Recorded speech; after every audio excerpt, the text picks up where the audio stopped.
మన ప్రభు అయిన యేసుక్రీస్తు వారి పరిశుద్ధ నామమున మీకు అందరికీ నా హృదయపూర్వక వందనాలు తెలియజేస్తున్నాను. అందరికీ వందనాలండి.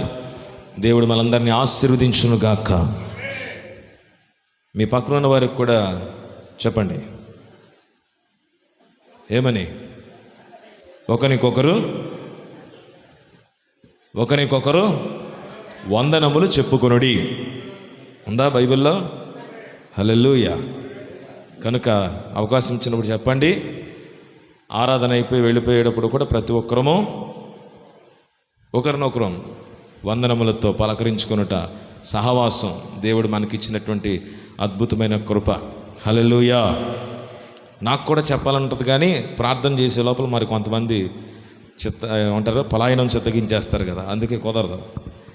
సరే, ఏదేమైనా మనమందరం కూడా ఒకరినొకరు వందనములు చెప్పుకొని ఒకరినొకరు పలకరించుకొని దేవుని స్తుతించుకోవటం అనేది చాలా ఆశీర్వాదకరమైన సహవాసం.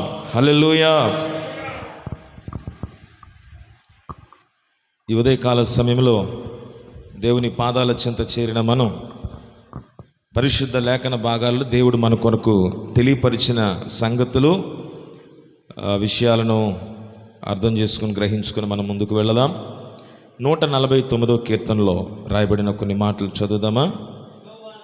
యెహోవాను స్తుతించుడి, యెహోవాకు క్రొత్త కీర్తన పాడుడి, భక్తులు కూడుకొను సమాజములో ఆయనకు స్తోత్ర గీతము పాడండి. హల్లెలూయా.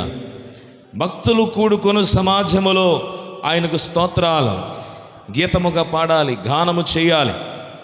హల్లెలూయా. అలాంటి సమాజంలో దేవుని సన్నిధి వారికి తోడుగా ఉంటుంది. సమాజము కూడుకున్నప్పుడు మనము స్తుతించే విధానం, మనం దేవుని మహిమపరిచే విధానంలో దేవుడు మన హృదయాన్ని, మన అంతరంగములను పరిశీలించగలిగిన గొప్ప దేవుడు. హృదయ శుద్ధి గలవారు ధన్యులు, వారు దేవుని చూస్తారు. హృదయం శుద్ధిగా చేయబడినప్పుడు హృదయం లోపల నుండి వచ్చే స్తోత్రం, హృదయం లోపల నుండి వచ్చే స్తుతి అది దేవునికి చేరుతుంది. హృదయం సరైనదిగా ఉంటే ప్రవర్తన కూడా సరైనదిగా ఉంటుంది. అందుకే దేవుడు హృదయం గురించి మాట్లాడాడు. కొంతమంది అంటారు, అవన్నీ కాదండి, హృదయం శుద్ధిగా ఉండాలి, పైన ఎలా ఉన్నా పర్లేదని. కాదు, ప్రభు హృదయం గురించి ఎందుకు మాట్లాడే తెలుసా? నీ హృదయం సరిగా ఉంటే పైన కూడా నీవు బాగానే ఉంటావు, నీ ప్రవర్తన కూడా బాగుంటుంది, నీ మాట తీరు బాగుంటుంది, దేవుని చిత్తాన్ని జరిగించగలిగే మనస్సు నీవు కలిగి ఉంటావు. దేవుని స్తోత్ర. కాబట్టి హృదయము అంటే లోపల మొట్టమొదట లోపల రిపేర్ అయితే బయటవన్నీ సరవుతాయి. లోపలే సరిగా లేదు, ఇంకా బయట ప్రవర్తన ఫెయిల్ అయిపోయే ప్రమాదాలు, దైవ చిత్తానికి వ్యతిరేకంగా నడుచుకునే విధానాలు కొన్నిసార్లు జీవితాలు ఎదురవుతుంటాయి. అందుకే మొట్టమొదట హృదయము సరిచేయబడి దేవునికి దగ్గర కావాలని ప్రభు కోరుతున్నాడు. మా పాప స్కూల్కి వెళ్తూ ఉంటే ఒక రోజున ఈ మధ్య వాళ్ళ టీచర్ గారు అన్నారంట, అమ్మా ఈరోజు నుంచి యూనిఫామ్ ఎవరైనా వేసుకురాలేదనుకో వారి పేరు నోట్ చేసి చీటీ మీద ఒక పేపర్ మీద నాకు ఇవ్వు. ఈరోజు నుంచి నువ్వు యూనిఫామ్ చూసే ఇన్ఛార్జ్ అంటే ఆవిడ ఇక సంబరపడిపోయి ఇంటికి వచ్చింది. మరి ఎవరి పేర్లను రాశావా అని అడిగాను. ఎవరి పేరు రాస్తాను, అందరూ యూనిఫామ్ వేసుకుని వస్తున్నారు అంటది ఈవిడ. అంటే యూనిఫామ్ వేసుకోకుండా ఎవరిని వస్తే ఈవిడ పేరు ఇవ్వాలని ఈవిడ కోరిక అనమాట. ఇన్ఛార్జ్ కదా, ఏదో రోజున ఈ వర్షాల గురించి ఎవరిని వేసుకురాకపోతే జరిగే ప్రమాదం కూడా ఉంది. ఓకే, ఆవిడకి అదొక ఉత్సాహం, నన్ను ఇన్ఛార్జ్గా పెట్టారు, మిమ్మల్ని కూడా ఈ రోజు నుంచి ఇన్ఛార్జ్గా పెడదాం అనుకుంటున్నా. ఆవిడ ఒక్కడనే పెట్టారు కదా. ఆ తర్వాత నాకు అనిపించింది, మన సంఘంలో ఉన్న అందరినీ కూడా ఇన్ఛార్జ్ చేసేస్తే ఎలా ఉంటుంది అనిపించింది. బాగుంటుందంటారా? ఈ రోజు నుంచి మీరందరూ ఇన్ఛార్జీలే, దేనికే అని అడగరే. మీ పక్క నుండి ఎవరిని లెగిస్తే వాళ్ళని కూర్చోబెట్టి ఇన్ఛార్జ్ మీరే. ఓకేనా? ఇక మీదట వాక్యం స్టార్ట్ అయిన తర్వాత పక్కన ఎవరిని లేచారనుకో, లెగిసిన వాళ్ళని అడగను, ఇన్ఛార్జీలు కదా మీరు, మిమ్మల్ని అడుగుతా. ఓకే, దేవుని స్తోత్రం చెప్దా. హల్లెలూయా. ఇది అంతా కూడా మనం మేలు కొరకే కదండి, మనం మేలు పొందాలి. దేవుని యొక్క ఉగ్రత మన మీదకు రాకూడదు. ఉదాహరణకు నేను పాస్టర్ గారిని కాబట్టి నాకు తప్పదు అని మీరు అనుకుంటారు. నేను పాస్టర్ని కానప్పుడు కూడా మందిరంలోకి ఒక్కసారి అడుగు పెడితే లాస్ట్లో ప్రార్థన అయిపోయి లాస్ట్లో పాస్టర్ గారి దగ్గరికి వెళ్ళి ప్రార్థన చేయించుకొని వచ్చే వరకు నేను అడుగు పెట్టడం నాకు తెలియదు. నేను అలాంటి భక్తిలోనే పెరిగా, అదే నేర్చుకున్నాను, అదే ప్రకటిస్తున్నా. ఒకవేళ అనుకోవచ్చు, పాస్టర్ గారు కాబట్టి స్టేజ్ మీద ఉంటారు, ఆయనకి తప్పుద్దా, ఆయన కాబట్టి చెప్తాడు, మనకి మోకాలు నొప్పి వచ్చేస్తుంది, నడుము లాగేస్తుంది, మెళ్ళ పీకేస్తున్నాయి, కాసేపు అలా వెళ్ళి ఫ్రీగా. గమనించాలి, పాస్టర్ గారికి లాగదా మరి, తప్పుద్దా? హల్లెలూయా. కాబట్టి దేవుని సన్నిధి ఒక్కసారి మనం ఫిక్స్ అయిపోయి ప్రభు దగ్గరకు వచ్చాం. ప్రభువా, నీ మాట నేను విని వెళ్ళాలి, ఈ స్థలంలో నేను ఆశీర్వదించబడి వెళ్ళాలి, ఈ స్థలంలో నా హృదయం సరిచేయబడాలి, నీవు మాట్లాడితే నా హృదయం పులకరించి నేను ఈ స్థలం నుండి వెళ్ళాలి. ఆ ఆశతో మనం ప్రభు సన్నిధికి వచ్చి ఉన్నాం. వచ్చినప్పుడు అదే ఆసక్తితో కనుక దేవుని సన్నిధిలో మనం కూర్చొని భక్తితో శ్రద్ధతో దేవుని పాదాలు వెతకగలిగితే దేవుడు సూటిగా నీతో మాట్లాడతాడు. ప్రభు తప్పకుండా నీ హృదయాన్ని సరిచేస్తాడు. నీకు కావలసిన సంతృప్తిని దేవుడు అనుగ్రహిస్తాడు. ఎక్కడో స్టేడియంలో ఎప్పుడో కొట్టిన 6 తర్వాత కూడా కొంతమంది చూసినాం, అక్కడ కొట్టింది అది అని చెప్పి ఎగురుతుంటారు. ఆడెప్పుడో కొట్టేశాడు, ఆడెక్కడో ఉండి కొట్టాడు. నీ మనసంతా అక్కడ ఉంది కనుక, వాడి బ్యాట్ని నువ్వు పట్టుకున్నట్టుగా ఫీల్ అవుతున్నావు కనుక కదండి. అంటే ఏకాగ్రత ఉంది. గమనించండి, ఈరోజు దేవుని సన్నిధిలో మన ఏకాగ్రత ఉంటే, ఆయన ఆరాధించినప్పుడు స్తుతించినప్పుడు నీ మనస్సు పులకరించాలి, నీ హృదయంలో ఉజ్జీవం కలగాలి. అలా కలగట్లేదంటే రిపేర్ కావాలి.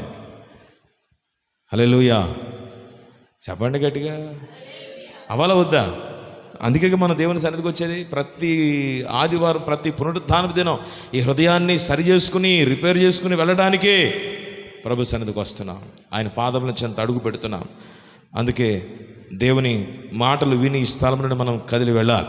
149 కీర్తనలు చదువుతున్నాం కదా, భక్తులు కూడుకోను సమాజంలో ఆయనకు స్తోత్ర గీతము పాడండి, ఆయనకి స్తోత్ర గీతం పాడండి, స్తుతులతో దేవుని స్తుతించండి, ఆయనను ఆరాధించి మహిమపరిచి దేవుని కనపరచాలని ప్రభు కోరుతున్నారు. ఇంకా 3వ వచనం అంటాడు, నాట్యముతో వారు ఆయన నామమును స్తుతించుదురుగాక, తంబురతోనూ శతారతోనూ ఆయన గూర్చి గానము చేయుదురు గాక.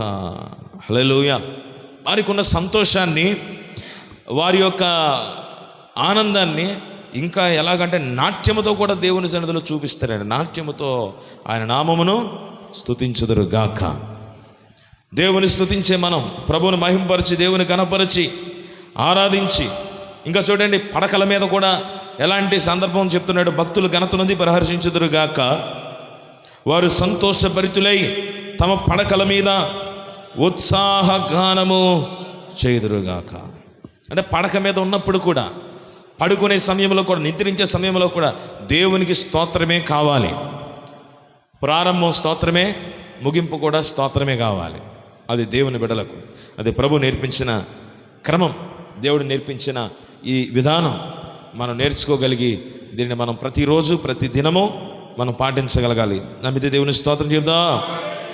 6వ వచనం ఉంటాడు, వారి నోట దేవునికి చేయబడు ఉత్సాహ స్తోత్రములు ఉన్నవి. ఇంకా తర్వాత మనందరికీ బాగా పరిచయమైన మాట, నేను చాలాసార్లు చెప్తుంటాను. 9వ వచనంలో, వారి చేతిలో 2 అంచులు గల ఖడ్గం ఉన్నది, ఆయన భక్తులకందరికీ ఘనత. ఇదే ఘనత. ఈ ఘనతను దేవుడు ఇచ్చినందుకై మీ కుడి చేతి ఒకసారి ఈ గ్రంథాన్ని పైకెత్తండి, చెప్పండి గట్టిగా స్తోత్రం చెప్దా. ఆయన భక్తులకందరికీ ఇచ్చిన ఘనత ఇదే. ఏంటిది? 2 అంచుల గల ఖడ్గం. ఎబ్రీ పత్రికలోనే కాదు, కీర్తనలోనే గ్రంథకర్త రాశాడు, ఇది 2 అంచుల గల ఖడ్గం. ఎటువంటి ఆలోచనలైనా, ఎటువంటి తలంపులైనా, మూలుగులలో సైతం ఎముకల లోపలికి వెళ్ళి శోధించి ఓ మనిషి యొక్క తలంపులను మార్చగలిగే శక్తి, ఓ మనిషిని ప్రవర్తనను మార్చగలిగిన శక్తి జీవ గ్రంథానికి, బైబిల్ గ్రంథానికి ఉంది. ఈ మధ్యకాలంలో బైబిల్ గురించి కొందరు మాట్లాడుతూ, వాక్యంతోనే దేవుడు మాట్లాడతాడని రూల్ ఏమి లేదు. రకరకాలుగా దేవుడు మాట్లాడతాడు. రకరకాలుగా దేవుడు మాట్లాడటానికి జాగ్రత్త గమనించండి. మన మధ్య ఎవరో చెప్తున్నారు, ఒక విశ్వాసి వచ్చి అడిగిందంట. ఏమని అంటే, అయ్యా నాకు దర్శనం వచ్చింది, దానిలో మీరే కనబడ్డారు. సరేనమ్మా అన్నాడు. అంతే కదా, సరే అనుకుని ఏమంటాం. అయితే మీరు వచ్చినప్పుడు మీరు చేతిలో సంచి పట్టుకుని వచ్చారు, అందులో ఏముందని అడుగుతుందంట. ఏం చెప్తాడు మాస్టర్ గారు? ఏమండి, నాకు కనబడింది మీరే, మరి ఆ కలభావం ఏంటో ఆ దర్శనభావం ఏంటో చెప్పండి. ఏం చెప్తాడు? గమనించండి. అంటే వాక్యములో దేవుడు మాట్లాడినప్పుడు దర్శనం యొక్క ఆలోచన కూడా, అంటే పిచ్చి పిచ్చి కళలు కూడా వచ్చేవి కూడా ఉంటాయి కదా, పీడ కళలు అంటారు. కొన్నిసార్లు పిల్లలు చెప్తారు, నాకు ఏదో కళ వచ్చింది, నాకు భయం వేసిందని. ఒళ్ళు అలసట పొంది వచ్చే కళలు కూడా ఉన్నాయి కదా. ఇది సరైనది, ఇది కాదు, ఇది దైవ దర్శనం అని నీకు ఎప్పుడు అర్థమవుతుంది? వాక్యము నీకు ప్రమాణం కదా. ఏమంటే మరి వాక్యం లేకుండా నీకు దర్శనం ఎక్కడొచ్చింది? వాక్యం లేకుండా నీ కళ ఎక్కడొచ్చింది? అంటే నీ కళ యొక్క భావం ఏంటనేది ఎలా తెలుస్తుంది? ఆ కళ సరైనదా కాదా? ఆ దర్శనము దైవ దర్శనమా లేక లోక సంబంధమైనదా లేక నీ ప్రేరేపణ అనేది వాక్యపు వెలుగులో నీకు అర్థమవుతుంది. వాక్యము అర్థం ఉంటుంది కదా. ఒక ఆయన అంటాడు, బైబిల్ ఎప్పుడు వచ్చిందండి? అంతకుముందు జుడాయిజం ఉంది, అంతకుముందు యోధా మతం ఉంది, అంతకుముందు తోరా ఉంది, ధర్మశాస్త్రం ఉంది, పంచకాండాలే అంతే, ధర్మశాస్త్రమే. అంతకుమించి బైబిల్ ఎక్కడుంది? బైబిల్ అంటే అట్ట అనుకున్నావా? బైబిల్ అంటే పుస్తకాలు పేజీలు అనుకున్నావా? బైబిల్ అంటే దేవుని వాక్యం. యోహాను సువార్త 1వ అధ్యాయం 1వ వాక్యం, ఆదియందు వాక్యము ఉండెను. అది ఆ వాక్యమే కదా ఈరోజు దైవ గ్రంథంగా దేవుడు మన చేతికి ఈ వాక్యాన్ని ఇచ్చాడు. ఆదియందు వాక్యం ఉండెను, వాక్యము దేవుని యొద్ద. హల్లెలూయా. ఏమండి, ఆ తర్వాత మనం చదువుతున్నప్పుడు వాక్యమే దేవుడై ఉన్నాడు. కనుక బైబిల్ అంటే అర్థం ఏంటి? ఇక్కడ బైబిల్ అంటున్నప్పుడు కేవలం ఈ అట్ట కాదు, బైబిల్ అంటే ఇందులోని పేజీలు కాదు, ఈ వాక్యము లోపల ఉన్న దేవుని యొక్క దర్శనం, దేవుని యొక్క ఆలోచనలు, దైవ ప్రత్యక్షత. నమ్మితే దేవుని స్తోత్రం చెప్తా. హల్లెలూయా. ఆ ప్రత్యక్షత అనేది కొన్ని సంవత్సరాల క్రితం వచ్చిందని కొంతమంది అంటున్నారు.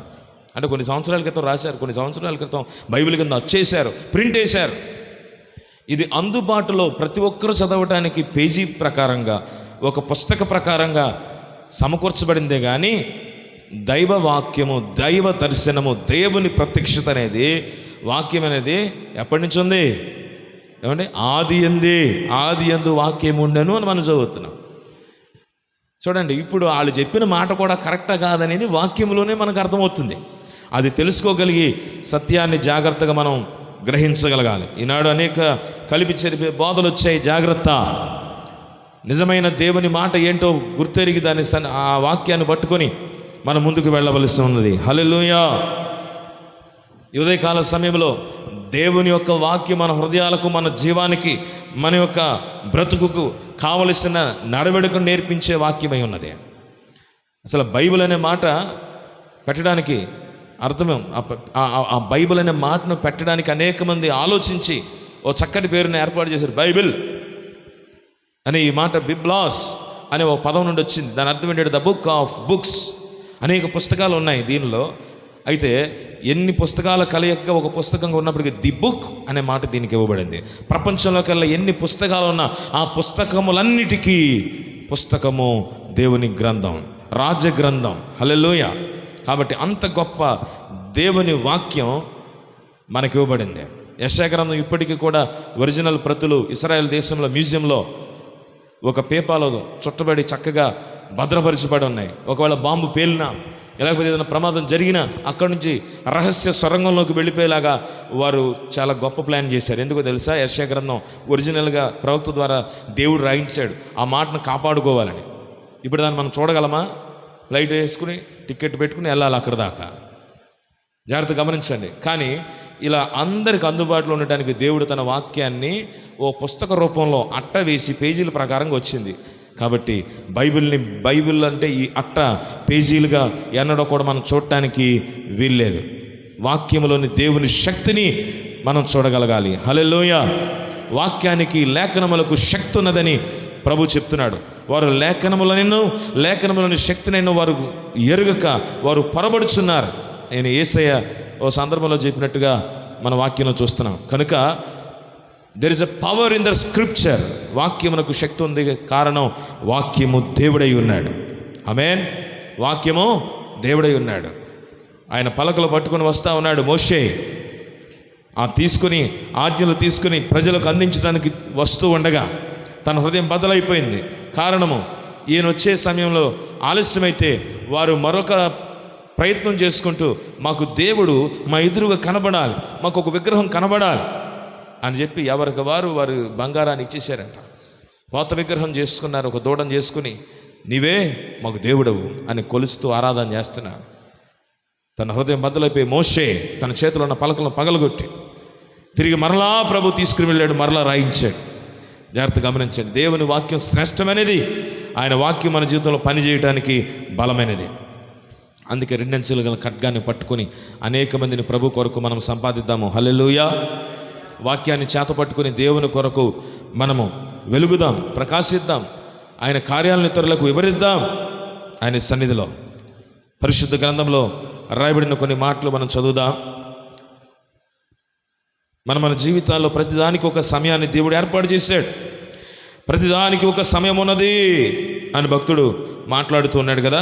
చూద్దాం ఒకసారి. ప్రసంగి గ్రంథము 7వ అధ్యాయము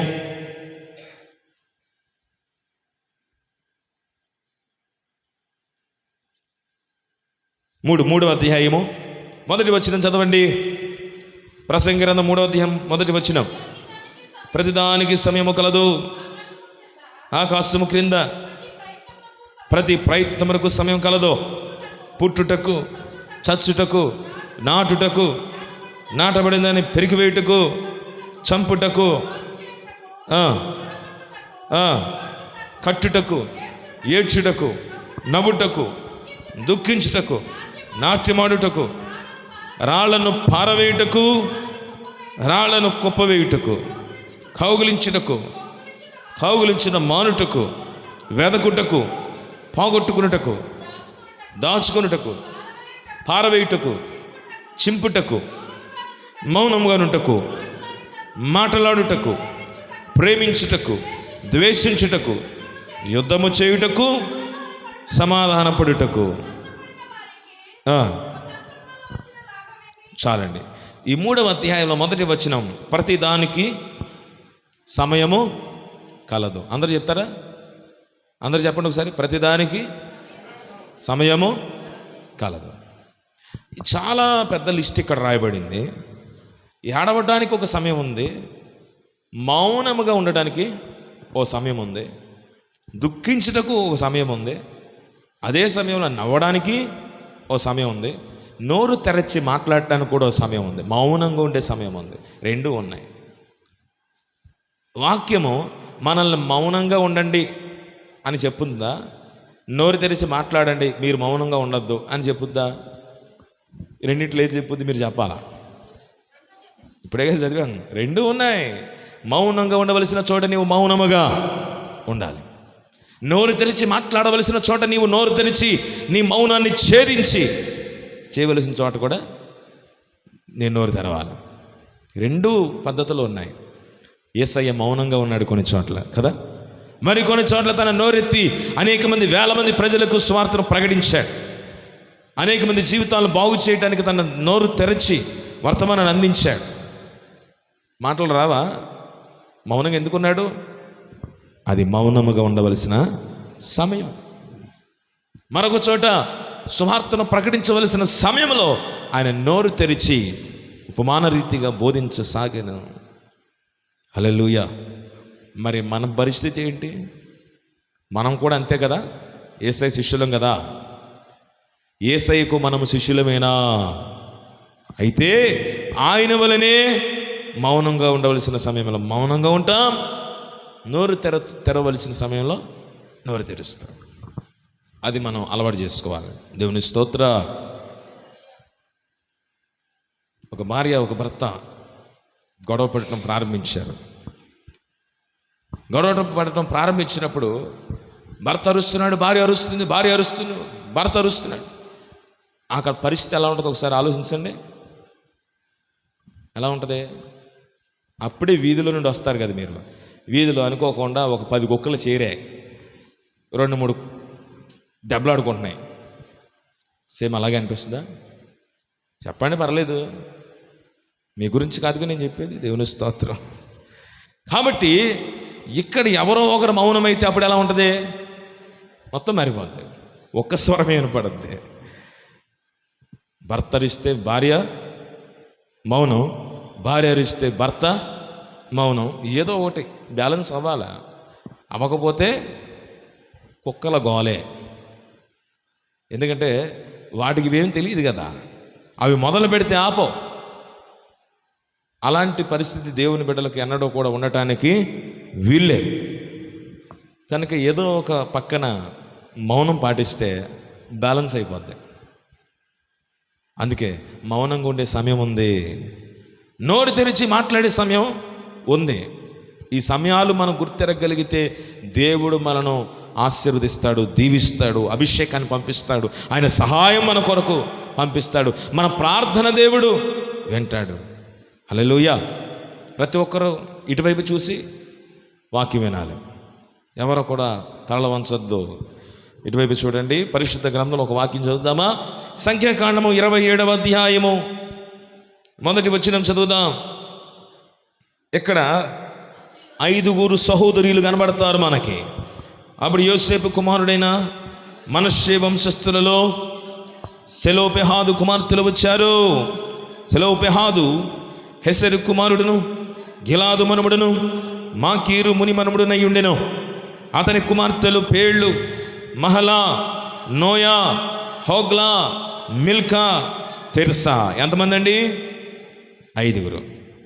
5 సహోదరులు వీళ్ళందరూ.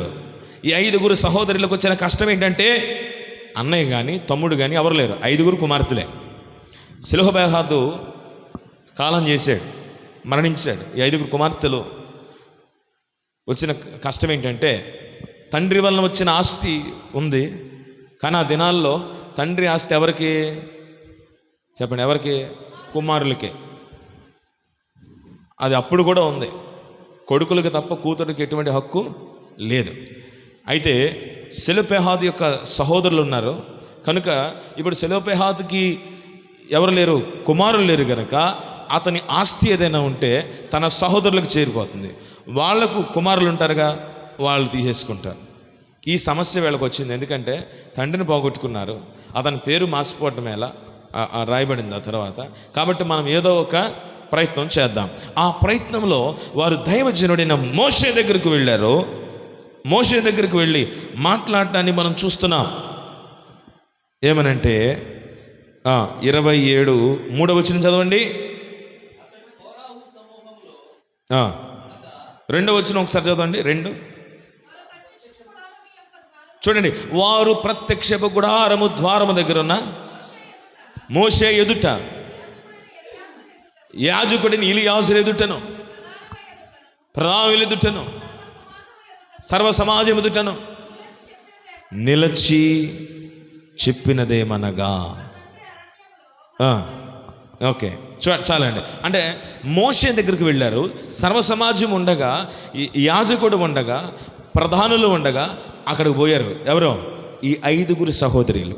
ఈ సెలోపెహాదు యొక్క కుమార్తెలు 5 కలిసి మహలా, నోయా, హోగ్లా, మిల్కా, తెర్సా అనే ఈ 5 సహోదరులు అక్కడికి వెళ్ళి, అయ్యా మా తండ్రి యొక్క పేరు మార్చిపోవడానికి ఎలాగా కుదురుతుంది? మేము 5 కుమార్తెలు ఉన్నాం, మాకేదో ఒక న్యాయం చేయొచ్చు కదా అని అడగడం చూస్తున్నాం. 27వ అధ్యాయము 4వ వచనం. అతని కుమారులు కలగలేదు, అతని కుమారులు లేనంత మాత్రం చేత మా తండ్రి పేరు అతని వంశంలో నుండి మా తండ్రి సహోదరులతో పాటు స్వాస్థ్యమును మాకు, వాళ్ళకి ఇవ్వద్దంటలా, వాళ్ళకి ఇచ్చేది ఇవ్వండి, మాది కూడా మాకు ఇవ్వండి, ఆడపిల్లలం కనుక మాకు ఏదో ఒక న్యాయం చేయండి అని నోరు తెరిచి అడిగారంట. దేవుని స్తోత్ర. ఇప్పుడు 5వ వచనంలో, అప్పుడు మోషే వారి కొరకు యెహోవా సన్నిధిని మనవి చేయగా, అప్పుడు దేవుడు మాట్లాడుతున్నాడు. సెలోపెహాదు కుమార్తెలు చేసిన విన్నపమును గురించి ప్రభువు మాట్లాడుతున్నాడు. యెహోవా మోషేకి ఇలాగు సెలవిచ్చెను, సెలోపెహాదు కుమార్తెలు చెప్పినది యుక్తము, నిశ్చయముగా వారి తండ్రి సహోదరులతో పాటు భూస్వాస్థ్యమును వారి ఆధీనము చేసి వారి తండ్రి స్వాస్థ్యమును వారికి చెందవలెను. ఇక దీనికి తిరిగే లేదు ఇంకా. ఎందుకంటే డైరెక్ట్గా దేవుడే చెప్పేశాడు మోషేకి, మోషే వాళ్ళు దేని కొరకైతే నీ దగ్గరకు వచ్చానో, ఏ విజ్ఞాపన కొరకైతే నీ దగ్గరకు వచ్చి అడుగుతున్నానో వారి పక్షంగా న్యాయం చెయ్యయ్యా. వారు మాట్లాడింది చాలా యుక్తముగా ఉంది, వారు మాట్లాడిన దానిలో న్యాయం ఉంది, వారు అడిగిన దానిలో నిజాయితీ ఉంది. కాబట్టి ఈ బిడ్డలు వచ్చారు, వారితో పాటు సహోదరులకు ఇవ్వాల్సింది కూడా ఇవ్వు, కానీ వాళ్ళు అడిగింది తప్పేం కాదు కదా, వారు అడిగినది యుక్తమే కదా అని దేవుడే సెలోపెహాదు యొక్క 5 కుమార్తెల పక్షంగా దేవుడు మాట్లాడాడు. అందరూ స్తోత్రం చెప్దా. చూడండి, ప్రభు మాట్లాడుతున్నాడు. వారు చెప్పినటువంటి మాటను బట్టి ప్రభు అన్నాడు, వారు చెప్పినది యుక్తం అన్నాడు. వారు చెప్పినది యుక్తము, సెలోపెహాదు కుమార్తెలు చెప్పినది యుక్తము. ఈ సందర్భంలో వాళ్ళు గనక మనం ఏం మాట్లాడతాంలే, మనకెందుకులే ఈ గోలంతా, మన భర్తలు మనం చూసుకుంటారు అని ఏదో ఒక విధంగా వాళ్ళు కనుక సర్దుకొని పోతే ఏమయ్యేదో తెలియదు. కానీ ఈ చిన్న సందర్భం కూడా బైబిల్లో రాయబడటం చాలా ఆశ్చర్యకరంగా ఉంది. హల్లెలూయా చెప్పండి ఒకసారి గట్టిగా స్తోత్రం చెప్తారా?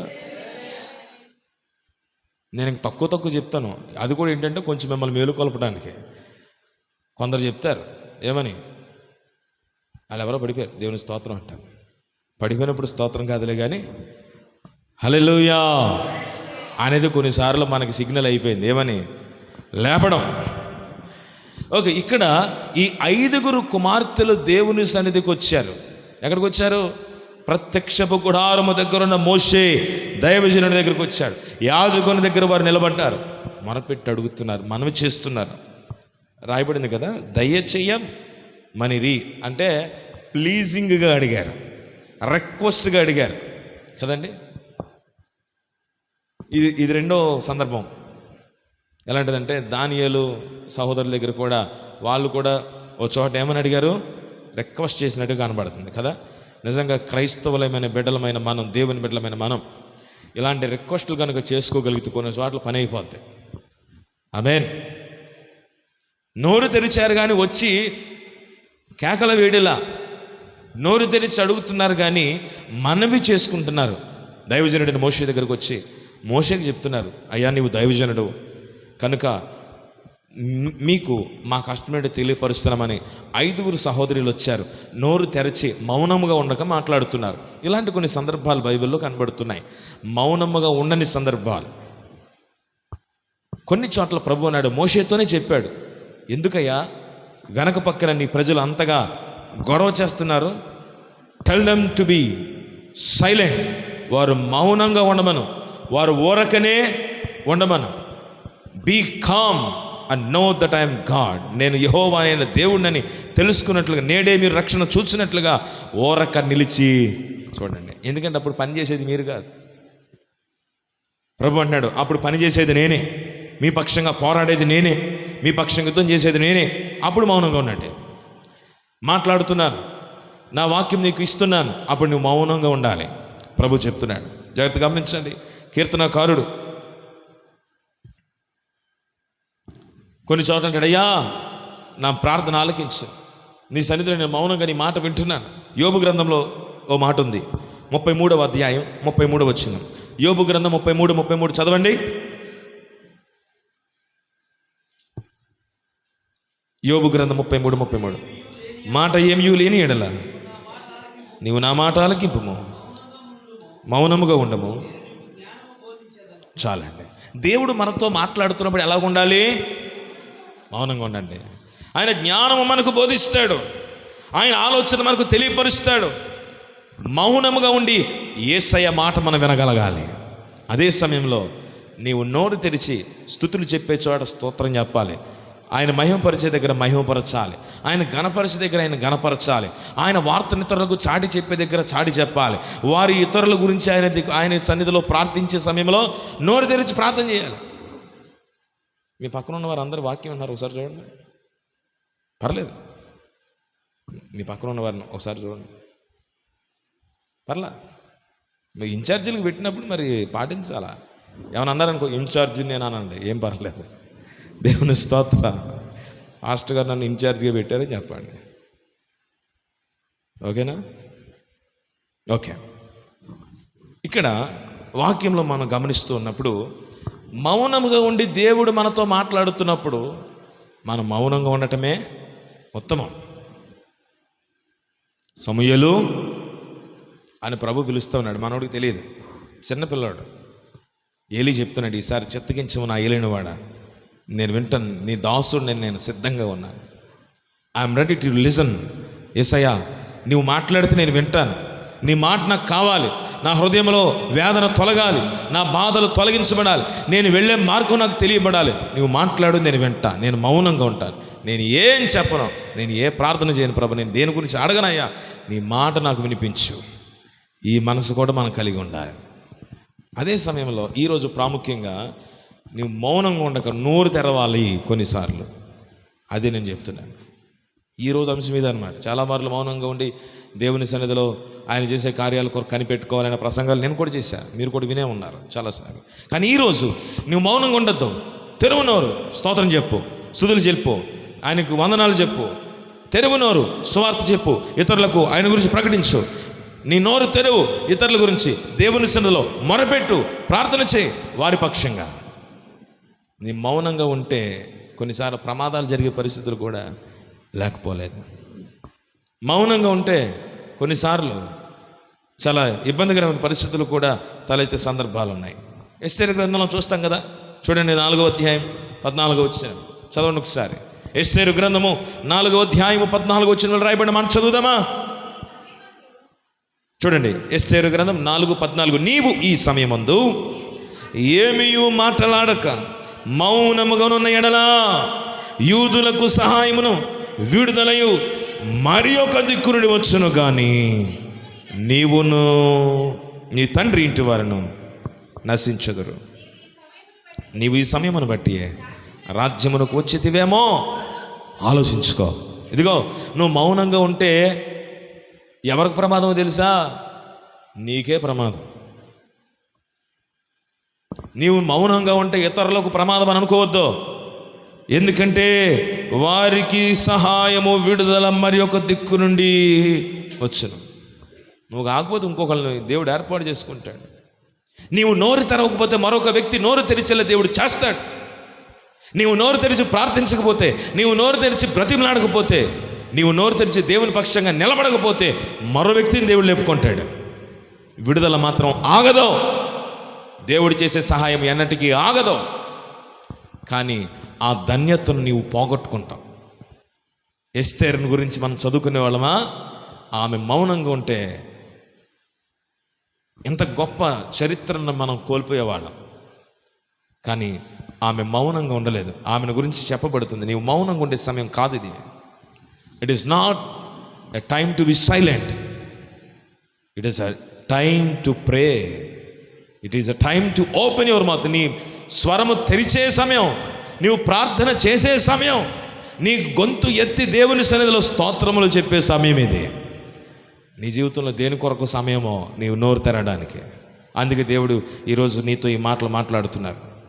ఈ మాటలు వినుచుండగా ఇంతవరకు అనేక సంగతుల కొరకు మూయబడిన నీ నోరు తెరవబడునుగాక. ఏ విషయముల కొరకైతే ఇంకా నీవు ప్రార్థన జరిగించట్లేదో ఆ విషయముల కొరకు నీ నోరు తెరిచి నీవు ప్రార్థన చేయుదువుగాక. దేవుని కొరకు నీ నోరు తెరిచి ఆయన స్తోత్రములు ఇతరులకు ప్రకటించునుగాక. వాక్యంలో ఈ సమయంలో ఏమీ మాట్లాడక మౌనంగా ఉన్న ఎడల చెప్తున్నాడు, అక్కడ సహాయం వేరే దిక్కు నుండి వస్తుంది. ఆ సహాయం నీ ద్వారా వెళ్ళదు, నీ నుండి సహాయం వెళ్ళేది లేదు. దేవుడు నిన్ను వాడుకునేది ఉండదేక. అంటే నీవు నోరు తెరిస్తే దేవుడు నిన్ను వాడుకోబోతున్నాడు. నీవు నోరు తెరిస్తే ప్రభు నిన్ను ఉపయోగించుకోబోతున్నాడు. ఆమేన్. ఆయన కార్యము నీ ద్వారా జరిగించబోతున్నాడు. ఆయన చిత్తము నీ ద్వారా ఆయన నెరవేర్చబోతున్నాడు. నోరు తెరవా, స్వరం ఎత్తవా? ఎస్తేరు సిద్ధమైంది. ఆమె నోరు తెరిచి దేవుని సన్నిధిలో ప్రార్థించడానికి, ఆమె నోరు తెరిచి రాజు దగ్గరికి వెళ్ళి అడగడానికి దేవుడే సహాయం చేశాడు. అద్భుతమైన కార్యం ఎస్తేరు గ్రంథంలో మనం చదువుతున్నాం.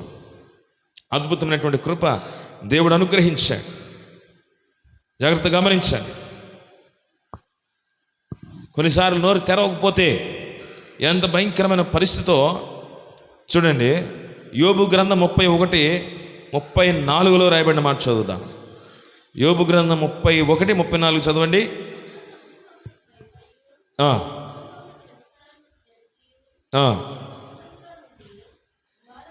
నేను మౌనముగా నుండి ద్వారము దాటి బయలు వెళ్ళక రొమ్ములో నా పాపమును కప్పుకొని నీడల పరమునున్న దేవుని దృష్టికి నేను వేషధారిని. చాలండి. మౌనంగా ఉండే సమయం కాదది. ద్వారము దాటక ఉండే సమయం కాదది. ఓ సమయం వచ్చింది, నీవు ద్వారము దాటక ఇంటిలోనే ఉండి వాక్యం వినే సమయం. ఓ సమయం 4 సంవత్సరాల కింద తెలుసు కదా. ఆ సమయంలో ద్వారం దాటక ఇంటి దగ్గర కూర్చొని విన్నాం. లేకపోతే కొన్నిసార్లు నేను మిమ్మల్ని దర్శించినప్పుడు, ఇంటికి వచ్చినప్పుడు మీ కొరకు ప్రార్థన చేసి కొన్ని మాటలు చెప్పి వెళ్ళేవాడిని. అది ఆ సమయం. కానీ ఈ సమయం నీవు ద్వారము దాటి వచ్చే సమయం, ప్రభు సన్నిధికి రావలసిన సమయం. ఇంకా ఇప్పుడు కూడా కొంతమంది కుదరకపోతే ఆన్లైన్లో చూసేస్తాం, ఆన్లైన్లో ఆరాధనలో పాలు పొందాం అనేవారు కూడా లేకపోలేదు. గమనించండి, అది ఎన్నడూ కూడా సరైనది కాదు. ఆన్లైన్లో ఆరాధన అనేది దేవుని వాక్యానికి విరుద్ధం. ఆన్లైన్ అనేది అప్పుడు లేదుగా. ఆన్లైన్ అనేది ఇప్పుడు వచ్చింది. వాక్యం ఎప్పటి నుంచో ఉంది. ఆన్లైన్లో వాక్యం వినడం తప్పు కాదు. ఆన్లైన్లో ఆరాధన నేను పాలు పొందాను, it is enough for me అని సంతృప్తి పడే భక్తి చాలా ప్రమాదం.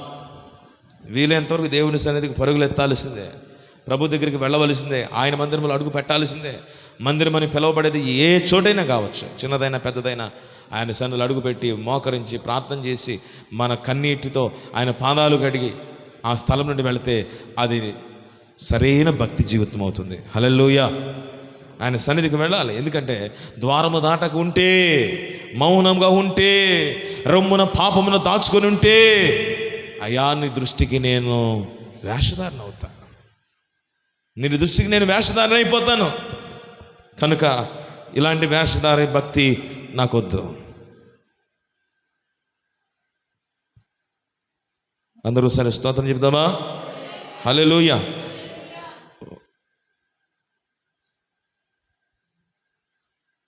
ఓసారి భక్తుడైన ఇర్మియా ఒక నిర్ణయం తీసుకున్నాడంట. ఏమని అంటే చూడండి, ఇర్మియా గ్రంథం 20వ అధ్యాయం 9వ వచనం. ఇర్మియా గ్రంథం 20వ అధ్యాయం 9వ వచనం. ఆయన పేరు నేను ఎత్తను, ఆయన నామమును ప్రకటించను. చాలు. ఏమనుకున్నాడంట? ఆయన పేరు ఎత్తను, ఆయన గురించి ప్రకటించను. ఎందుకు వచ్చింది? నాకు వద్దు, అసలు నాకు ప్రకటించడానికి ఇష్టం లేదు అని అనుకుంటున్నాడంట. ఎందుకో తెలుసా? చూద్దాం ఒకసారి. 8వ వచనం చదవండి. ఏలైనగా నేను వాక్యము చెప్పినా ఏం జరుగుతుంది? బలాత్కారం జరుగుతుంది. నేను ఎన్ని మాటలు చెప్పినా దోపుడు జరుగుతుంది. ఎంత వాక్యం ప్రకటించినా అని ఎలుగెత్తి చాటింపవలసి వచ్చిన దినమెల్ల యెహోవా మాట నాకు అవమానమైంది, అపహాస్యమునకు హేతువాయను. ఇర్మియా అంటున్నాడు, ఎన్నెన్ని ప్రసంగాలు చేయాలి ప్రభువా, ఎన్ని వాక్యాలు ప్రకటించాలి? ఇంకా దోపుడు ఆగలేదు, బలాత్కారం జరుగుతూనే ఉంది. నీ వాక్యం నాకు అవమానం అనిపిస్తుంది. ఎందుకంటే నీ వాక్యం ప్రకటించినా కూడా ఇంకా ప్రజల్లో మార్పు రావడం లేదు. ఇంకా ప్రజలు అవిధేయులైపోతున్నారు. దోపుడు జరుగుతుంది, బలాత్కారం జరుగుతుంది, క్రమము లేదు, అక్రమము. ఈ వాక్యాన్ని ప్రకటించి ప్రకటించి ప్రకటించి ఓ రోజు డెసిషన్ తీసుకున్నాడంట. ఏమని? నా నోరు మూసుకుంటా, నేను మౌనముగా ఉండటం బెటర్, నేను కాముగా ఉంటాను. ఎందుకంటే నేను ప్రకటించవలసింది ప్రకటించేసా, ప్రసంగాలు ఎన్ని చెప్పాలని చెప్పేశాను, ఎన్ని ఆజ్ఞలు అన్నీ ఇచ్చేశాను. వాళ్ళు వింటలేదు, వాళ్ళు మారట్లేదు. నేను సైలెంట్గా ఉంటా, ప్రభువా నాకెందుకు అని అనుకుంటేనా ఆ తలంపు వచ్చిందా? లోపల ఏదో పని చేస్తుంది. అది చెప్తున్నాడు. అది నా హృదయంలో అగ్ని వలె మండుచు నా ఎముకలలోనే మూయబడినట్లున్నది. నేను ఓర్చి ఓర్చి విసిగి ఉన్నాను, చెప్పక మానలేను. గట్టిగా స్తోత్రం చెప్దామా? మానాలని అనుకున్నాడంటే కానీ చెప్పక మానలేదు. దోపిడి జరుగుతుంది, ప్రకటిస్తానే ఉన్నాను. బలాత్కారం జరుగుతుంది, అయ్యా నీ వార్తను నేను ప్రకటిస్తాను. వాళ్ళలో మార్పు లేకపోయినా మార్పు వచ్చే వరకు నేను ప్రకటిస్తాను.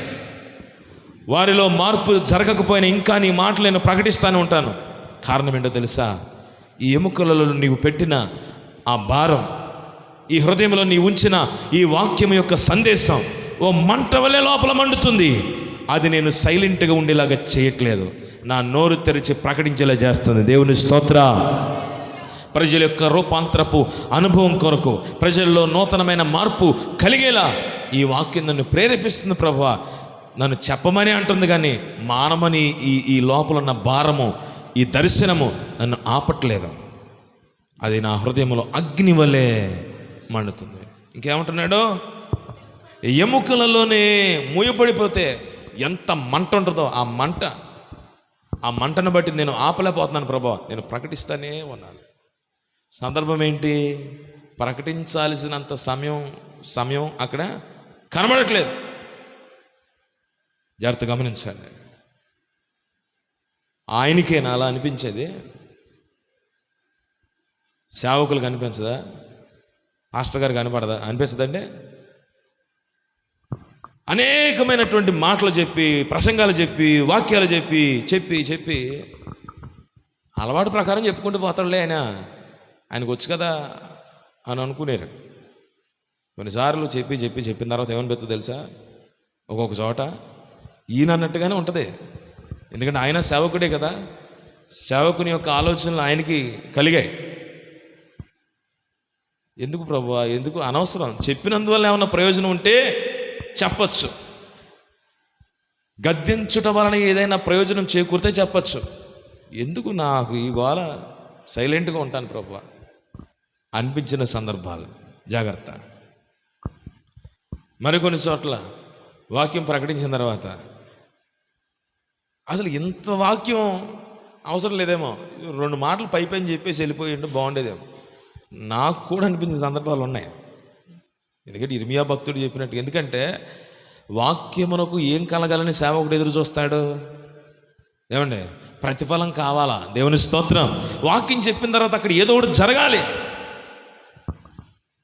జరగకపోతే లోపల హృదయంలో మంట, లోపల హృదయంలో భయంకరమైన పరిస్థితి. నేను చెప్పాలి. నేను చెప్పిన తర్వాత వారిలో ఆ దైవ వాక్యానికి సంబంధించినటువంటి ఆలోచన రావాలి, వాక్యములకు సంబంధించిన విధేయత కలగాలి. ఇర్మియా అదే ఎదురు చూస్తున్నాడు. అయ్యా, నేను దినమెల్లా నవ్వుల పాలైపోయాను, అందరూ నన్ను ఎగతాళి చేస్తున్నారు. 7వ వచనంలో రాయబడుతుంది. కానీ నేను మాత్రం నీకే లోబడ్డాను. హల్లెలూయా. నీకు నేను లోబడ్డాను. ఎంతమంది ఎగతాళి చేసినా, ఎంతమంది నవ్వులు పాలు చేసినా, నీ వాక్యమునకు నేను విధేయత చూపిస్తున్నాను. ఈ వాక్యాన్ని నేను ప్రకటించక మానను. రూపాంతరం మారే ప్రజల కొరకు నేను ఎదురు చూస్తానయ్యా. నీ సన్నిధికి నీ హృదయముతో వారి హృదయం పెనవేస్తున్న అనుభవం వచ్చే వరకు నేను ప్రకటిస్తాను. అందుకే అతను మానలేదు, వాక్యాన్ని ప్రకటిస్తానే ఉన్నాడు. ఇర్మియా విలాప వాక్యములు రాశాడు. ఇర్మియా విలాప ప్రవక్త, ఏడ్చుచున్న ప్రవక్త, కన్నీటితో దేవుని వాక్యాన్ని విత్తుతూ వచ్చాడు. దేవుని స్తోత్రం చెప్దామా? హల్లెలూయా. ఈ ఉదయకాలపు వేళలో దేవుని మాటలు వినుచున్న మన జీవితాల్లో దేవుడు అద్భుతాలు జరిగించడానికి, ఆశ్చర్యక్రియలు జరిగించడానికి దైవ మాటను గుర్తెరిగిన మనము మౌనమును విడిచి దేవుని కొరకు నీవు నోరు తెరవాలి. దేవుని స్తోత్రం కలుగును గాక. ప్రభు కొరకు నీవు పని చేయాలి.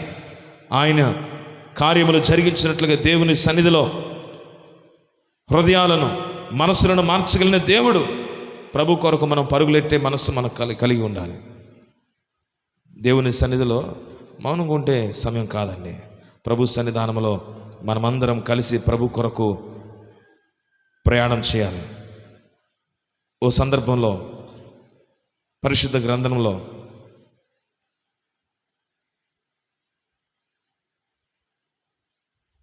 ఒక వాక్యాన్ని చదువుకున్న ఒక లేఖనం భాగంలో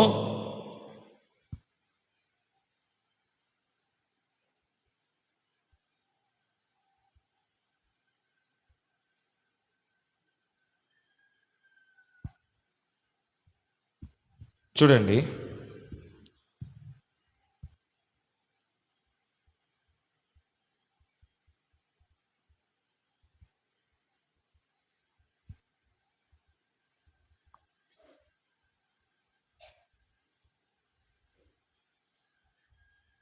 అందరూ ఒకసారి స్తోత్రం చెప్తాం. హల్లెలూయా.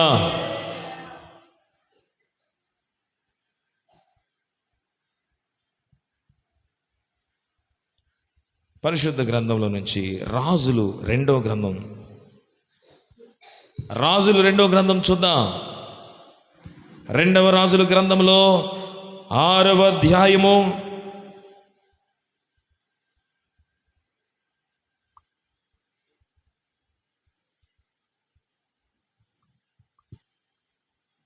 24.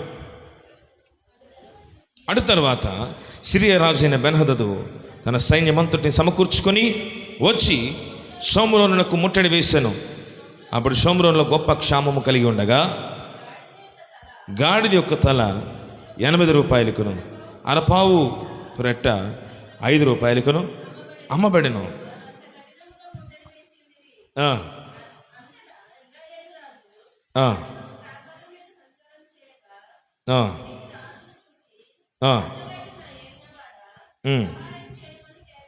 సహాయము చేయమని కేకలు వేశాను.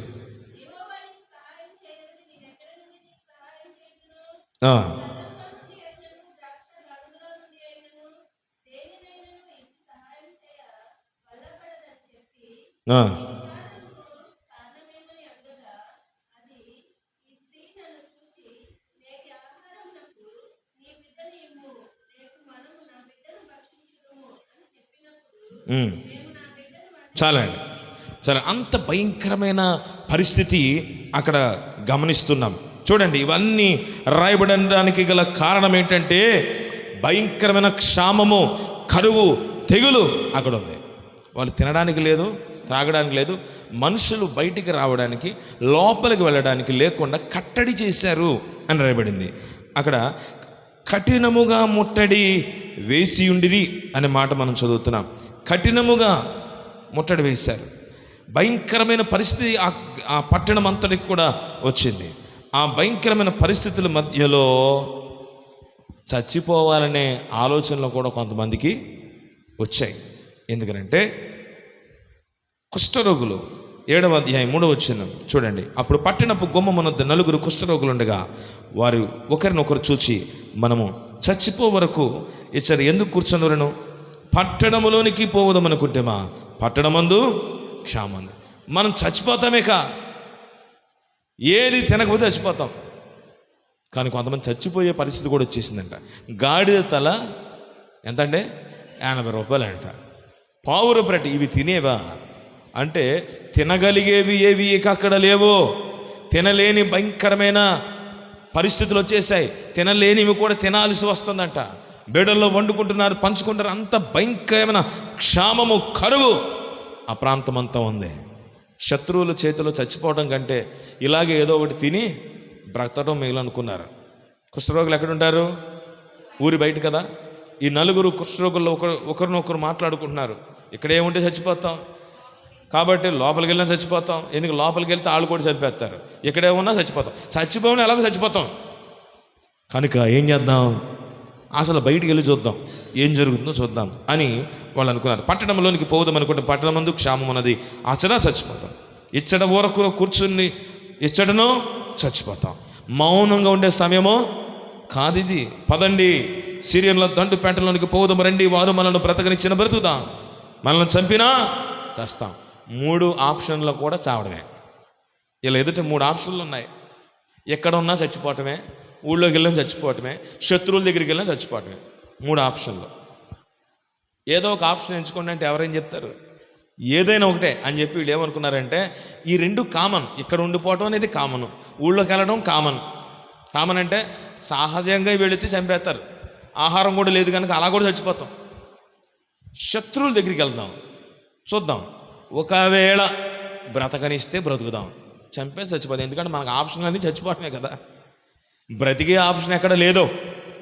కానీ ఓ ప్రయత్నం చేద్దాం అని చెప్పి సిరియన్ల దండు పేటలోనికి పోవాలని లేచి 5వ వచనం, సిరియన్ల దండు వెలుపలి భాగమునకు రాగా ఆచార్య ఎవరునో కనబడకపోయారు. యెహోవా రథముల ధ్వనియు గుర్రముల ధ్వనియు గొప్ప సమూహము ధ్వనియు సిరియన్ల దండునకు వినబడినట్లు చేయగా వారు మన మీదకి వచ్చేటికి ఇశ్రాయేలు రాజు హిత్తీయుల రాజులకును ఐగుప్తుల రాజులకును బత్తిమిచ్చి ఉన్నాడని సిరియన్లు ఒకరితో ఒకరు చెప్పుకుని లేచి తమ గుడారములనైనను గుర్రములనైనను గాడిదలోనైనను దండుపేటలో ఉన్న వాటిని నేను ఏమీ తీసుకొనకయే తమ ప్రాణములు రక్షించుకున్నట్టు చాలనుకుని సంధ్య చీకటి ఉన్నది ఉన్నట్టుగా పేట విడిచి పారిపోయిండ్రి. కాబట్టి ఆ కుష్ఠరోగులు దండుపేట వెలుపటికి భాగమునకు వచ్చి ఒక గుడారం చొచ్చి భోజన పానములు చేసి ఆ చెర నుండి వెండి బంగారములను బట్టలను ఎత్తుకొని పోయి దాచిపెట్టి, చూడండి ఇక చూశారు వీళ్ళు, ఇక్కడ ఎవరు లేరురా, ఏం చేద్దాం, ఇంకేం చేద్దాం, అసలు ఆకలితో ఉంది, ముందు తిన్న తర్వాత చూద్దాం, తర్వాత మాట్లాడుకుందాం అని అనుకున్నారు. మొత్తం మీద కూర్చున్నారు, చక్కగా భోజనం చేశారు. నలుగురు కావలసినవి ఇష్టం వచ్చినట్టు తినేశారు. ఒకడు తింటున్నాడు, కింద పడేసుకుంటాడు, మొత్తం అంతా ఒళ్ళంతా అన్నం అయిపోయింది. అంటే అలాగ ఉంటుంది అక్కడ పరిస్థితి. ఆ తర్వాత చూస్తే బంగారం, వస్త్రాలు, అబ్బాబ్బాబ్బా ఎంత ఐశ్వర్యం. ఒక్కొక్కడు మెడలో దిగేసుకుంటున్నాడు. ఇప్పుడు యూట్యూబ్లో కనబడుతున్నారు కదా, అవన్నీ ఫేక్ అంట, నమ్మకండి. అమ్మాయి ఎంత బంగారం ఉందో అని. అలాంటివి కావాలని మనం కూడా వెళ్ళి కొనుక్కోవచ్చు, కాకపోతే వేసుకుని తిరగలేము మనం, కొంతమంది తిరుగుతారు అంతే తేడా. కాబట్టి ఇలాగ మొత్తం ధరించేసుకున్నారు, చేతులకు పెట్టుకున్నారు, బంగారం అంతా కూడా ధరించేసి, అరే నన్ను చూడరా అన్నాడు ఒకడు. భలే కొన్నావరా, నీకేంట్రా అన్నాడు.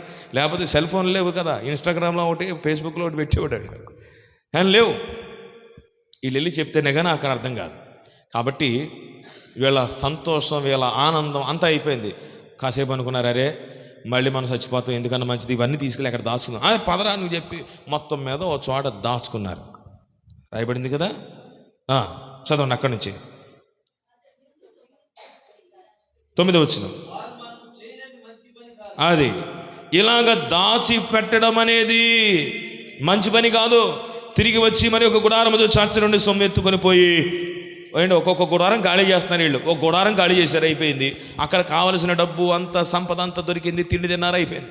ఇంకో గుడారానికి వెళ్ళి అక్కడ అనుకుంటున్నారు, అరే మన కుష్టివ్యాధ వచ్చి ఊరు బయట పడుకుని తిని బ్రతికే మనమో, అడుక్కు తినే మనమో, ఇలాంటి గుడారాలు ఖాళీ చేసేసి అసలు ఏంటి దీని వెనక కథ చూద్దాం అని చెప్పి ఆ నెక్స్ట్ వాళ్ళు అనుకుంటున్నారు ఏమని, మనము చేయునది మంచి పని కాదు, నేటి దినము శుభవర్తమానము గల దినము, మనం ఊరుకొననేలా, తెల్లవారు వరకు మనం ఇచ్చట ఉండి నేడలా ఏదైనా ఒక అపాయము సంభవించను గనుక మనం వెళ్ళి రాజు ఇంటి వారితో సంగతి తెలియజెప్పుతాము రండి అని ఒకరితోనొకరు చెప్పుకొని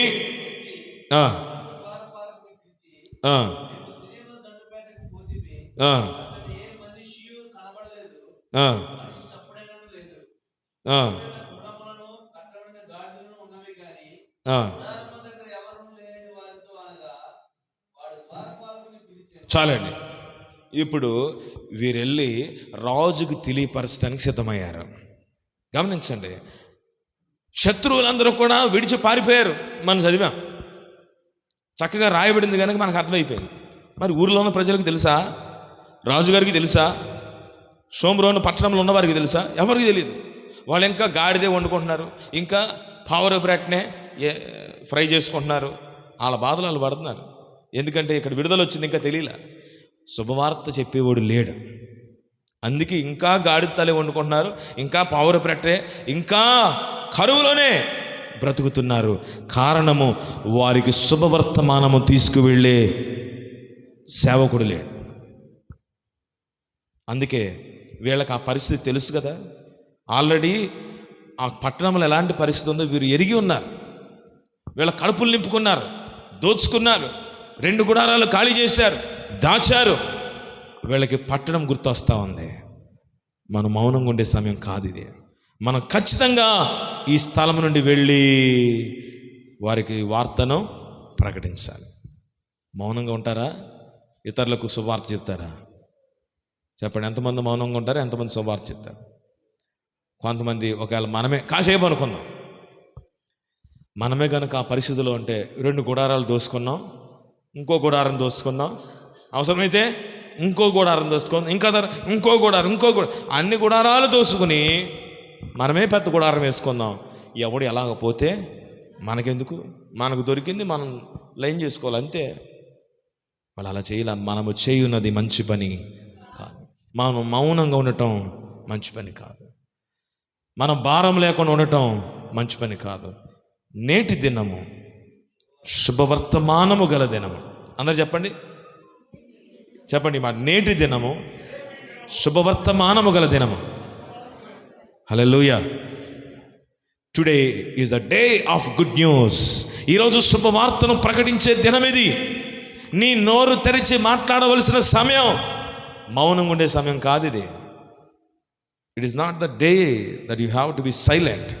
నువ్వు నోరు తెరవాలి, ఈ సువార్తను ఇతరులకు ప్రకటించాలి, ఇతరులకు చెప్పాలి, కలిగిన విడుదల గురించి ప్రకటించాలి, కలిగిన విడుదల గురించి ఇతరులకు తెలియజెప్పాలి. శత్రువు నిన్ను తరిమి తరిమి తరిమి తరిమి ఎలాగైతే ప్రభు చేత తరిమి కొట్టబడ్డాడో, ఎలాగైతే ప్రభు విడుదల కలుగు చేశాడో వారికి చెప్పు. ఇంకా వారు బలహీనతలో ఉన్నారు, ఇంకా వారు ఆక్రందనలో ఉన్నారు, ఇంకా వారు వేదనలో ఉన్నారు. ఇప్పటికీ కూడా గుడారాలు దాచుకుంటూ పోగు చేసుకుంటే ఈ పని మంచిది కాదు. ఇతరుల గురించి ఆలోచించవా? ఊరిలో ఉన్న ప్రజల గురించి ఆలోచించవా? ఈ 4 కుష్టు వ్యాధి కలిగిన ఈ 4 స్వార్థికులుగా మారిన సందర్భం అది. గట్టిగా స్తోత్రం చెప్తా. హల్లెలూయా. ఈ 4 స్వార్థికులుగా మారారు. ఆ రోజు శుభవర్తమానాన్ని తీసుకుని వెళ్ళారు రాజు దగ్గరికి. అయ్యా, దేవుడు మనకు విడుదల కలుగు చేసిన దినం ఇది.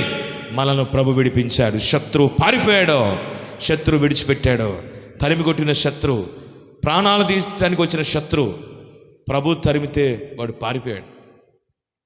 వీళ్ళు ఆమెను యుద్ధం చేశారా? ఎవరైనా ప్రతిఘటించారా? జస్ట్ వాళ్ళ సౌండ్ వినిపించాడంటే దేవుడు అంతే. ప్రభువుకు మించిన సౌండ్ ఇంజనీర్ ఎవరైనా ఉన్నారా? దేవుడికి మించిన ఆడియో ఇంజనీర్లు ఎవరైనా ఉన్నారా? ఆయన సౌండ్ పెడితే తరమకుండానే దుష్టుడు పారిపోయాడు. హల్లెలూయా. కాబట్టి షోమ్రోను పట్టణంలో భయంకరమైన పరిస్థితి కలగగా ఆ సందర్భంలో దేవుడు వారి చెవులకు శబ్దమును వినిపింపజేశాడు. గుర్రముల శబ్దము వారికి వినిపింపజేశాడు, రథముల శబ్దము వారికి వినిపింపజేశాడు. దేవుని ప్రజలైన వారిని దోచుకోవడానికి వచ్చిన వారు ఈ శబ్దము విని కనీసం వాళ్ళవి తీయను కూడా తీయకుండా ఎక్కడవి అక్కడే వదిలి పారిపోయారు. మామూలుగా అయితే అరే బండి తీండ్రా అంటాం అలవాటు వీళ్ళకి. అరే రథం తీరా, గుర్రం తీరా, కత్తి పండుగరా కానీ అని అనడం అలవాటు. తిప్పరా బండి, తిప్పరా రథం అలవాటు. ఇక్కడ తిప్పే సమయం కూడా లేదు. ఏంట్రా తిప్పేది? దిగా. ఎవడికాడే పారిపోయాడు. వేసుకున్న బట్టలతోనే పారిపోయాడు అంట. చక్కగా వండుకున్నారు, తినే యోగ్యత కూడా లేదు. ఎందుకంటే వండిన పదార్థాలు ఉంటేనే మనోళ్ళు వెళ్ళి చక్కగా తిన్నారు.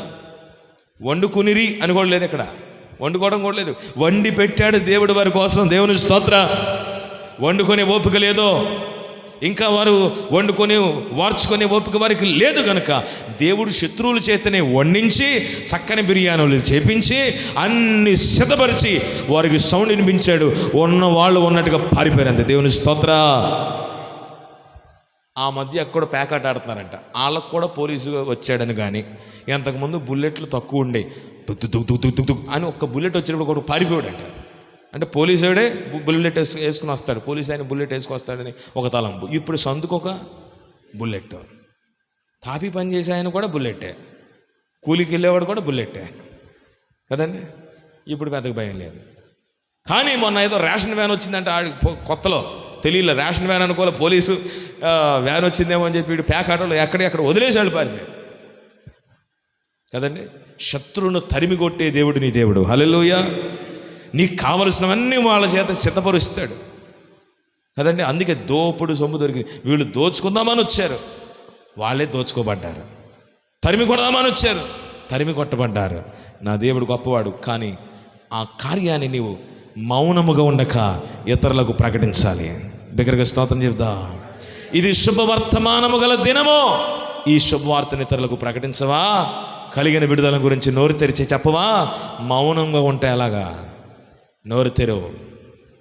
సేవకుడు నోరు తెరవద్దనుకునే సందర్భాలు ఉంటాయి. లోపల మంట మండుతూ ఉంది. ఏమా ఈ ప్రాంతంలో నడుస్తూ వెళుతున్నారు. ప్రభు చెప్పిన మాటల గురించి వాళ్ళు అనుకున్నారు.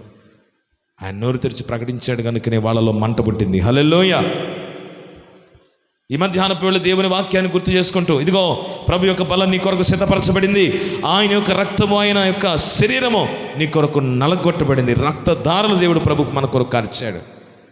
అందులో నీ చేయి వేస్తుండగా, నీవు దాన్ని తీసుకొని చుండగా, ఆయన పోలికలోనికి మారాలనే ఆశ, ఆలోచన, తపన నీకు లేకపోతే ఏం ప్రయోజనం? మౌనంగా ఉండే సమయం కాదు. నోరు తెరిచి ప్రభువా నేను నీ కొరకు మండే కృపను దయచే. దేవా, కుష్ఠ రోగులు ఎలాగైతే సువార్తను ఇతరులకు ప్రకటించడానికి వారు బయలుదేరి వెళ్ళారో, మనము చేయనది మంచి పని కాదు. ఈరోజు నేను చేసే పని మంచిది కాదు. నా పని మారాలి, నా బుద్ధి మారాలి, నా స్వభావం మారాలి, నా భక్తి జీవితం మారాలి, ప్రార్థన జీవితం మెరుగవ్వాలి, పరిశుద్ధతలోనికి రావాలి అనే తపనతో ప్రభు నీ కొరకు నేను అడుగులు వేస్తానని ఎంతమంది తీర్మానం తీసుకోవాలనుకుంటున్నారు? ప్రతి ఒక్కరూ కూడా మోకరించండి, మోకరించండి. 2 చేతులు పైకెత్తి ప్రభు సన్నిధిలో ప్రార్థన చేయండి. అయ్యా నా ప్రభువా, నీ కొరకు నేను నోరు తెరుస్తానయ్యా.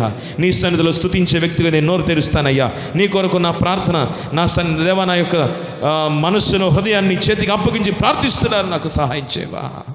కృప చూపునైనా, కృప చూపయ్యా. నా కొరకు సమస్తమును సిద్ధపరచువాడవు నీవే.